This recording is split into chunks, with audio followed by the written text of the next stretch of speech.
Doctor C Shivakumara ಸ್ವಾಮಿಗಳು ಯಾವಾಗಲೂ ಅಧ್ಯಯನದಲ್ಲೇ ತೊಡಗಿರುವಂಥವ್ರು. ತೈತ್ತರೀಯೋಪನಿಷತ್ತಿನೊಳಗೆ ಒಂದು ಶಿಕ್ಷಾವಲ್ಲಿ ಅಂತ ಬರ್ತದೆ. ಆ ಶಿಕ್ಷಾವಲ್ಲಿಯೊಳಗೆ ಉಪನಿಷತ್ತುಗಳು ಮನುಷ್ಯನಿಗೆ ಆಚರಣೆ ಮಾಡ್ತಕ್ಕಂಥ ಕೆಲವು ಆಚಾರಗಳ ಬಗ್ಗೆ ಉಪದೇಶ ಮಾಡಿದ್ದಾರೆ. ಅದರ ಒಂದು ಭಾಳ ಮಹತ್ವಪೂರ್ಣವಾದ ಮಾತು ಬರ್ತದೆ, ಸ್ವಾಧ್ಯಾಯ ಪ್ರವಚನಾಭ್ಯಾಂ ನ ಪ್ರಮದಿತವ್ಯಂ. ಮನುಷ್ಯ ದಿನಾಲು ಅನೇಕ ವ್ಯವಹಾರಗಳನ್ನು ಮಾಡ್ತಾನೆ. ಕೆಲವೊಂದು ದಿನಾಲು ತಪ್ಪಲಾರದೆ ಮಾಡ್ತಾನೆ. ಅವು ಏನಪ್ಪ ಅಂದ್ರೆ ಊಟ, ನಿದ್ದೆ ಇವೊಂದು ತಪ್ಪಲಾರದೆ ಮಾಡೇ ಮಾಡ್ತೀವಿ. ಕಷ್ಟಕ್ಕೆ ಮಾತ್ರ ಕರಿಬೇಡ್ರಿ, ಊಟಕ್ಕೆ ಮಾತ್ರ ಮರಿಬೇಡ್ರಿ ಅಂತಕ್ಕಂಥ ಒಂದು ನಾಡು ನುಡಿ ಐತಿ. ಇದು ನಮ್ಮ ದೇಹ ಅನ್ನಮಯ ಕೋಶವಾಗಿರೋದ್ರಿಂದ ಇದಕ್ಕೆ ಸಮಯಕ್ಕೆ ಸರಿಯಾಗಿ ಅನ್ನ ಹಾಕಿದ್ರೆ ಇದು ಕೆಲಸ ಮಾಡ್ತದೆ. ಅನ್ನ ಹಾಕದೇ ಹೋದ್ರೆ ಅಶಕ್ತವಾಗಿ ಏನು ಮಾಡಲಾರ್ದೆ ಸುಮ್ಮನೆ ಬಿದ್ಕೊಂಡ್ಬಿಡ್ತದೆ. ಅದಕ್ಕೆ ಪ್ರತಿದಿನಾಲು ಕೂಡ ಹೇಗೆ ನಾವು ಉದರಕ್ಕೆ ಆಹಾರ ಹಾಕಿ ಶರೀರವನ್ನು ಸಶಕ್ತವಾಗಿಡ್ತೀವಿ, ಆಗ ಭಗವಂತ ನಮಗೆ ಇನ್ನೊಂದು ಹೊಟ್ಟೆ ಕೊಡೋದಕ್ಕೆ ನಾವು ಬುದ್ಧಿ ಮನಸ್ಸು ಅಂತ ಕರಿತೀವಿ. ಹೊಟ್ಟೆಗೆ ಊಟ ಮಾಡಿಸೋದು ನಮಗೆಲ್ಲ ಗುರ್ತದ. ಹುಟ್ಟಿದ ಕೂಡಲೇ ಚಾಲು ಮಾಡಿರ್ತೀವಿ ಅದನ್ನು. ಆದರೆ ಬುದ್ಧಿಗೆ ಆಹಾರ ಕೊಡುವಂಥದ್ದು ನಮ್ಗೆ ಯಾರಿಗೂ ಗುರ್ತಿರಂಗಿಲ್ಲ. ಆದರೂ ಕೂಡ ಮಕ್ಕಳಿಗೆ ವಿದ್ಯಾಭ್ಯಾಸಕ್ಕೆ ನಾವು ತೊಡಗಿಸ್ತೀವಲ್ಲ, ಅದು ಬುದ್ಧಿಗೆ ಆಹಾರ ಕೊಟ್ಟಿರ್ತಕ್ಕಂಥದ್ದು.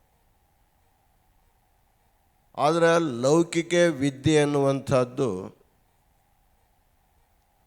ನಮ್ಮ ಬದುಕಿಗೆ ಸಹಾಯಕವಾಗ್ಬೋದೇ ವಿನಃ ನಮ್ಮ ಸದ್ಗತಿಗೆ ಅದು ಸಹಾಯಕವಾಗೋದಿಲ್ಲ. ಅದಕ್ಕೆ ಉಪನಿಷತ್ನಲ್ಲಿ ಹೇಳ್ತಾರೆ, ವಿದ್ಯಾಂಚ ಅವಿದ್ಯಾಂಚ ಯಸ್ತದ್ವೇದೋಭಯಂ ಸಹ ಅವಿದ್ಯೆಯಾ ಮೃತ್ಯುಂ ತೀರ್ತ್ವಾ ವಿದ್ಯೆಯಾಮೃತಮಶ್ನುತೆ. ಜಗತ್ತಿನಲ್ಲಿ ಒಂದು ವಿದ್ಯೆ ಆದ, ಇನ್ನೊಂದು ಅವಿದ್ಯಾ ಅಂತ ಹೇಳ್ತಾರೆ. ವಿದ್ಯಾಂಚ ಅವಿದ್ಯಾಂಚ ಯಸ್ತದ್ವೇದೋಭಯಂ ಸಹ. ಪ್ರತಿಯೊಬ್ಬ ಮನುಷ್ಯನಿಗೆ ಎರಡೂ ಬೇಕು, ಅವಿದ್ಯಾನೂ ಬೇಕು, ವಿದ್ಯಾನೂ ಬೇಕು. ಅವಿದ್ಯೆ ಅಂದರೆ ಲೌಕಿಕವಾಗಿರುವಂಥ ವಿದ್ಯೆಗೆ ಅವಿದ್ಯಾ ಅಂತ ಕರೆದಾರವ್ರು.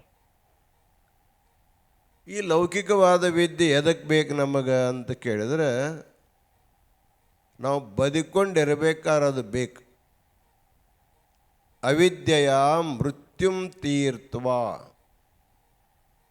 ಅವಿದ್ಯೆ ನಮಗೆ ಏನು ಮಾಡ್ತಪ್ಪ ಅಂದ್ರೆ ನಮ್ಮ ಮೃತ್ಯುವನ್ನು ಮುಂದಕ್ಕೆ ಹಾಕಿಸ್ತದಂತ. ಲೌಕಿಕವಾದ ವಿದ್ಯೆ ಇದ್ದರೆ ಸಾಯುವಂಥ ನಮ್ಮನ್ನು ಉಳಿಸಿ ಮುಂದಕ್ಕೆ ಉಳಿಸಲಿಕ್ಕೆ ಕಾರಣ ಆಗ್ತದೆ. ಸಾಮಾನ್ಯವಾಗಿ ಮನುಷ್ಯನಿಗೆ ಹುಟ್ಟಲಿಕ್ಕೆ ತಾಯಿ ಗರ್ಭ ಬಿಟ್ಟರೆ ಬೇರೆ ಸ್ಥಾನ ಇಲ್ಲ. ಮೃತ್ಯುಸ್ಥಾನಾನಿ ಭೂತಾನಾಂ ಬಹೂನಿ ಸಂತಿ ಭೂತಲೆ. ಈ ಜಗತ್ತಿನಲ್ಲಿ ಹುಟ್ಟಿರ್ತಕ್ಕಂಥ ಜೀವಿಗಳಿಗೆ ಮೃತ್ಯು ಒಂದಲ್ಲ ಎರಡಲ್ಲ ನೂರಾರು ಸಾವಿರಾರು ಲಕ್ಷಾಂತರ ಸ್ಥಾನಗಳದ. ಮನುಷ್ಯ ಹೆಂಗೆ ತಾತ ಹೇಳಕ್ಕೆ ಬರೋಂಗಿಲ್ಲ, ಹೇಗಾದರೂ ಸಾಯ್ಬೋದು. ನೀರಡಿಕೆಯಾದಾಗ ನೀರು ಸಿಗದೇ ಇದ್ರೂ ಸಾಯ್ತಾನೆ. ಬಹಳ ಹಸಿವೆಯಾಗಿತ್ತು, ಊಟ ಸಿಗಲಿಲ್ಲ ಅಂದ್ರೂ ಕೂಡ ಸಾಯುವಂಥ ಪ್ರಸಂಗ ಇರ್ತದೆ. ಅಥವಾ ಬಹಳ ಬಿಸಿಲಲ್ಲಿ ಬೆಂದ ಅಂದ್ರೆ ಅದರಿಂದನೂ ಸಾಯ್ತಾನೆ. ಭಾಳಷ್ಟು ಥಂಡಿಯಿಂದನೂ ಕೂಡ ಮನುಷ್ಯ ಸಾಯ್ತಾನೆ. ಹೀಗೆ ಸಾಯುವ ಅನೇಕ ಪ್ರಸಂಗಗಳು ಮನುಷ್ಯನ ಬದುಕಿನಲ್ಲಿ ಬರ್ತಾವೆ. ನೀರಡಿಸಿ ಸಾಯುವಂಥವ್ರೇ ನೀರು ಕುಡಿಸಿ ನಾವು ಉಳಿಸ್ಬೋದು, ಅವನ ಮೃತ್ಯುವನ್ನು ಮುಂದೆ ಹಾಕಿಸ್ಬೋದು. ಒಬ್ಬ ಮನುಷ್ಯನಿಗೆ ವಿಷಮ ಜ್ವರ ಬಂದು ಜ್ವರ ಮೆದುಳಿಗೆ ಏರಿತು, ಇನ್ನೇನು ಉಳಿತಾನಂತಕ್ಕಂಥ ಭಾವದಲ್ಲಿ ನಾವು ವೈದ್ಯರಿಗೆ ಕರ್ಕೊಂಡು ಹೋದಾಗ ವೈದ್ಯೋ ನಾರಾಯಣ ಅಂತ ಹೇಳ್ತಾರೆ. ಅಂದ್ರೆ ವೈದ್ಯಕೀಯ ವಿದ್ಯೆಯನ್ನು ಕಲ್ತಿರ್ತಕ್ಕಂಥವನು ಅವನೊಬ್ಬರು ದೇವರಿದ್ದಂಗನೆ. ಆ ಬಂದಿರುವಂಥ ರೋಗವನ್ನು ದೂರ ಮಾಡಿ ನಮ್ಮ ಪ್ರಾಣಕ್ಕೆ ಬಂದ ಅಪಾಯವನ್ನು ದೂರ ಮಾಡಿ ನಾವು ಉಳಿಸ್ತಾನದು. ಹೀಗೆ ನಾವು ಕಲ್ತಿರ್ತಕ್ಕಂಥ ಲೌಕಿಕವಾದ ವಿದ್ಯೆಗಳು ಕಾಲಕಾಲಕ್ಕೆ ಬಂದು ಒದಗುವಂಥ ಮೃತ್ಯುವಿನಿಂದ ನಮ್ಮನ್ನು ದೂರ ಮಾಡ್ತಾವೆ ಮುಂದಕ್ಕೆ ಕರ್ಕೊಂಡು ಹೋಗ್ತಾವೆ ಅಷ್ಟೆ. ಮೃತ್ಯುವನ್ನು ದಾಟ್ಸ್ಲಿಕ್ಕೆ ಸಾಧ್ಯ ಆಗೋದಲ್ಲ, ಆದರೆ ಮುಂದಕ್ಕೆ ಕರ್ಕೊಂಡು ಹೋಗ್ತಾವೆ. ಆದರೆ ಮೃತ್ಯು ಮುಟ್ಟದ ಹಾಗೆ ನಾವು ಇರಬೇಕು ಅಂದರೆ ವಿದ್ಯೆಯಾಮೃತಮಶ್ನುತೆ, ಈ ಆಧ್ಯಾತ್ಮ ವಿದ್ಯೆಯನ್ನು ಹೀಗೆ ನೀವೆಲ್ಲ ಕುತ್ಕೊಂಡು ಕೇಳ್ತಿರಲ್ಲ, ಇದು ಆಧ್ಯಾತ್ಮ ವಿದ್ಯಾನ,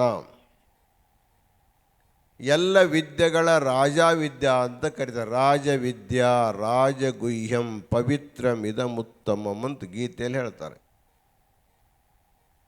ಈ ಆಧ್ಯಾತ್ಮ ವಿದ್ಯೆಗೆ ರಾಜವಿದ್ಯಾ ಅಂತ ಕರೆದರು. ರಾಜವಿದ್ಯಾ ಅಂದ್ರೇನು? ವಿದ್ಯೆಗಳಲ್ಲೇ ಯಾವುದು ರಾಜ ಅದು ರಾಜವಿದ್ಯೆ ಅಂತ ಒಂದು ಅರ್ಥ. ಯಾರು ತಮಗ ರಾಜ ಅಂತ ಕರೆಸ್ಕೊಂತಾರ ಅವರು ಕೂಡ ಇದನ್ನು ಅಭ್ಯಾಸ ಮಾಡಬೇಕನ್ನುವಂಥ ಮಾತು ಇನ್ನೊಂದಿದೆ.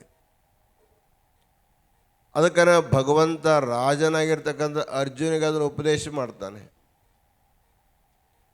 ಅಂದರೆ ಗ್ರಾಮವನ್ನಾಗಲಿ ದೇಶವನ್ನಾಗಲಿ ಪ್ರದೇಶವನ್ನಾಗಲಿ ಆಳುವಂಥ ಪ್ರತಿಯೊಬ್ಬ ವ್ಯಕ್ತಿಗೆ ಆಧ್ಯಾತ್ಮ ವಿದ್ಯೆ ಅವಶ್ಯವಾಗಿರಬೇಕು. ಅಂದಾಗ ಅವ ಎಲ್ಲರನ್ನು ಸಮಾನವಾಗಿ ಕಾಣುವಂಥ ಸ್ಥಿತಿಯಲ್ಲಿರ್ತಾನೆ. ಆಧ್ಯಾತ್ಮ ವಿದ್ಯೆ ಇಲ್ಲಿರ್ತಕ್ಕಂಥ ರಾಜ ಅವ ಪಕ್ಷಪಾತಿ ಆಗ್ತಾನೆ. ಎಲ್ಲರನ್ನು ಸಮಾನವಾಗಿ ನೋಡುವಂಥ ಬುದ್ಧಿ ಅವನಿಗೆ ಬರೋದಲ್ಲ ಅಂತ ತಿಳ್ಕೊಂಡು ರಾಜರೂ ಓದಬೇಕು, ಪ್ರಜರೂ ಓದಬೇಕು. ಯಾರು ತಮ್ಮ ಬುದ್ಧಿಯನ್ನು ಸಮಾನವಾಗಿ ಇಟ್ಕೋಬೇಕಂತಕ್ಕಂಥ ಸ್ಥಿತಿಯಲ್ಲಿರ್ತಾರೆ ಪ್ರತಿಯೊಬ್ಬರು ಕೂಡ ಅದನ್ನು ಓದಬೇಕನ್ನುವಂಥ ಮಾತು.